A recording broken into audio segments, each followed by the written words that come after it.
Farm News Media presents Farm News 5. The 2017 National Prepared Public Speaking winner is Adrian Shunk from Michigan FFA of Michigan. The Michigan FFA president wins a national FFA competition. Legislation creating a new guest worker program is making progress on Capitol Hill. And Michigan Ag Commodities' Chris Betz has a look at market activity. I'm Janelle Brose, and this is Farm News 5. Farm News 5 is brought to you by Ford. Michigan's FFA president has won the National FFA Prepared Public Speaking Contest. Adrian Shunk from Mason topped a field of 45 competitors from around the country to take the nation's top honor with her speech about fear-based food marketing. You see, we live in a society where consumers are generally misinformed, overwhelmed, and intimidated by the words GMO, non-GMO, organic, conventional, hormone-free, or antibiotic-free. All throughout high school, I kind of realized that there was this misconception, consumers being removed from the farm, and so I heard my friends really have misconceptions about agriculturalists and food production, and I didn't really know why or where those misconceptions came from.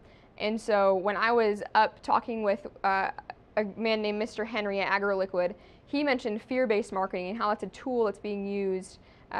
You see hormone-free chicken and there's no added hormones in chickens, those types of things. That's really misleading consumers. And I realized then, I was like, man, this would be an excellent speech topic, and I'd also get to advocate for the industry in the process. Fear-based marketing is used to deliberately imply that genetically modified tomatoes are, in fact, available to the public, therefore misleading consumers to believe that other brands may be genetically modified. These assumptions then concern the misled consumer, influencing them to buy the product with the label non-GMO.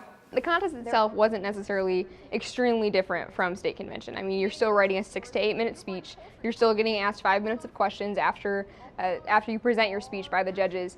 And so from that standpoint, it wasn't necessarily extremely different. But my speech did have quite a few edits to it from state convention. And so the growth that happened this summer, whether that be within my script or myself as a speaker, it was really fantastic just to see that process and see it come to fruition at national convention, and just really enjoy that time meeting people from other states. There were 45 other states that competed, and it was just really awesome to get to know people and from around the country that are passionate about things just like you are.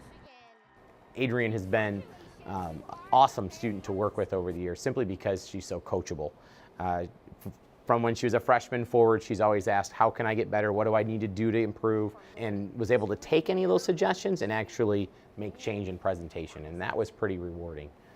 The reality is this: fear-based marketing is influencing uneducated consumers, misrepresenting our industry in the process. If we, as agriculturalists, don't educate consumers that there is health, safety, and practicality behind modern agricultural methods, a misleading commercial like Hunt's will easily convince them otherwise.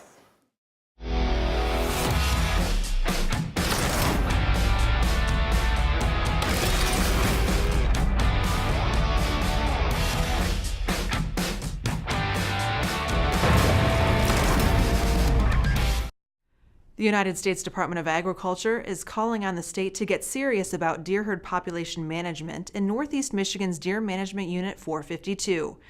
The USDA has threatened to shift the Lower Peninsula back to modified accredited TB status unless the state can comply with an MOU from 2014. The MOU requires no more than 3 infected cattle herds in any 12-month period if the state wants to keep its TB accredited free status for the Lower Peninsula. In 2016, there were 5 infected herds, putting the state out of compliance. State officials hope the USDA will consider a new option that maintains current TB status designations while putting additional focus on livestock and wildlife management practices. More details on the proposal can be found online at MichiganFarmNews.com. The Michigan Soybean Promotion Committee is devoted to investing soybean farmer checkoff dollars to address grower concerns. We focus our efforts on production research, market development, and outreach. Learn more at MichiganSoybean.org.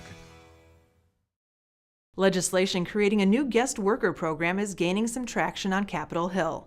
House Resolution 4092, which recently cleared the U.S. House Judiciary Committee, would allow farmers to hire workers for up to 18 months for seasonal work and 36 months for year-round labor. Right now, the only way for farmers to legally hire migrant workers is through the H-2A program, which is not without its flaws. Michigan Farm Bureau considers the legislation a good first step and the most progress it's seen on the issue in 5 years. With a look at the latest market activity, here is Michigan Ag Commodities' Chris Betz. Thanks, Janelle. Processors have taken most of the spread from November to January as cash soybean bids have moved against the January. Elevators have been more apt to improve bids. Firming cash helped support futures off key technical support this week. Export numbers were okay in Thursday's weekly report, but are still 16% off last year's pace. There has been talk of Chinese buying interest for deferred slots in 2018 as Chinese crush margins look to be improving. Corn is still a dud, plodding along in sideways to downward trend. Expect this to continue at least up to the November 9th USDA round of WASDE estimates. Expectations are for a bias towards an improved corn yield estimate, while soybeans are garnering more of a debate after a surprise in the October report. Short term, corn will struggle to break out of current ranges. Wheat fell to new contract lows this week, pressured by the firmer U.S. dollar. Export business continues to be limited by Black Sea offers, but high-quality U.S. wheat has received some interest. The debate over planted U.S. winter wheat acres is underway. Some estimates in the plains are calling for another 10 to 15% drop from last year. The bigger point is that stocks will remain high regardless and cap gains. For more information, go to michag.com. With Michigan Agricultural Commodities, I'm Chris Betz. For more news and video, visit MichiganFarmNews.com. With Farm News 5, I'm Janelle Brose. Have a great week of farming.